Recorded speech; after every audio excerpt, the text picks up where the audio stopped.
I wanted to make sure there was somebody here who could speak on behalf of the perspective of someone with disabilities. Although I want to say the lady over there in green did a great job for that, so I thank her. Last month, in the space of 8 days, our home in Kensington lost its power 3 different times. The first time, it was out for about 3 days, and what my poor wife did is she called around for about an hour to try and find a hotel room with electricity and air conditioning.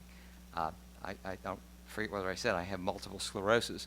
The worst thing for MS are heat and stress, and it was certainly hot back then, and the stress of trying to find some place to live was kind of bad too. So anyway, we found a place over in Greenbelt where we stayed for 3 days, and eventually, when it looked like we had power back here, we came back. It was about 2 days later that the power went out again, but it only stayed out for about 2 hours, and even though we were in the middle of packing our suitcases once again, we decided, well, maybe we can stay here tonight and get a good night's sleep. Well, that was the second time. I guess we went a day with power again, and then on the third time, power went out for about 3 or 4 hours before we decided, okay, we're going to have to move on again. And this time we went to Gaithersburg to look for a place to stay.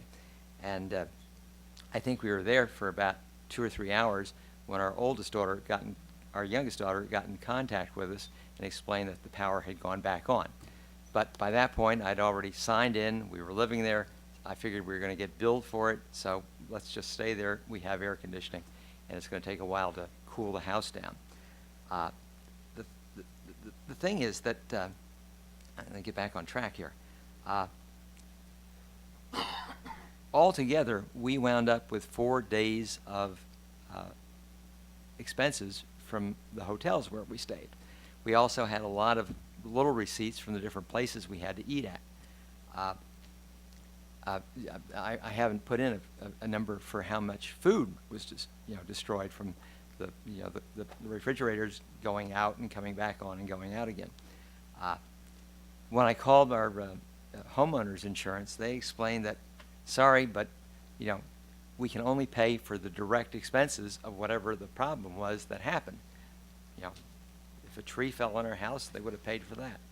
But we didn't have a tree fall on our house. So the thing is, and our insurance agent was nice enough to point out to me that there were other people who actually had to use devices that required electricity, and they couldn't pick up that expense either. So I don't know what those poor folks wound up doing. Altogether, my wife and I were just, she's disabled also. It was frustrating, that's all I can say. But getting back on track, my wife found something, a couple of months ago, that said that the phone company does not have to pay, or cannot charge you if you're using 411 services and you have a disability. The thinking apparently is that you can't really be writing down what they're telling you on the phone while you're trying to talk to them, and whatever your disability might be.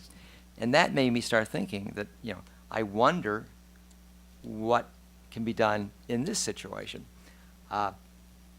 Well, I don't think my insurance company is going to have a lot of luck getting me reimbursed or whatever. But the thought occurred to me that following the thinking of the Americans with Disabilities Act, which is very heavy into reasonable accommodations, I want to know, why can't Pepco go out and purchase a number of units that provide for power generation? I called the company I found on the internet just to see how much these things cost, and they said it was about $3,000 for a unit that could come in and service somebody who needed an air conditioner working.